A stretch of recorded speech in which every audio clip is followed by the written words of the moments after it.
This is my heaviest weight, 67. Waktu ni I pregnant sarat 9 bulan. And ni lepas 2 bulan I pantang apa semua dapat 49 macam tu. And kalau you tengah pregnant and you plan nak diet balik, nak dapatkan body yang cantik balik lepas beranak, tolong ikut I punya tips ni. First, makan makanan pantang betul-betul. Selama 40 hari tu makanlah benda yang berebus, steam. Jangan makan makanan junk food, manis-manis, no. Not only dia sihatkan dalaman you, tapi makanan-makanan tu dia low in calories. So indirectly dia still bagi you tenaga, tapi dia burn kalori dalam badan tu yang cepat je slim balik. Yang kedua, bila kita menyusu badan kan, badan kita extra lemah. Minum air banyak sangat time you menyusu badan tu. And yang ketiga, tolong amalkan bengkung lepas tu girdle. Sebab bila pakai girdle, dia macam ketat tau dekat area perut. So cepat kenyang bila you makan atau minum. I dah try few girdle and my personal favourite from Magic Curve. Dia ada macam-macam colour tau. Tapi ada 7 girdle ni tau, sebab I nak pakai setiap hari.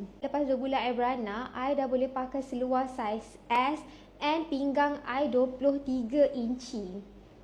It's a flex sebab kita dapat maintain body kita sebelum ada anak, okay? Girdle ni ada 2 tulang kat depan, 2 tulang kat belakang, and dia tak mencucuk langsung, sangat selesa pakai seharian. Kalau you tidur pakai ni pun you tak sedar. Girdle ni tak berlipat, nampak ni I pakai daripada pagi, sekarang dah petang pun still elok je cantik macam ni. Bila pakai girdle ni kan, tak adalah isu peha bergesel bila you pakai skirt ataupun kain sebab dia memang cover area peha you tu. Walaupun I baru ada anak 1, tapi I banyak je tengok konten mak-mak yang anak dah 5, semua rajin pakai bengkung, pakai girdle. So tolong invest in girdle.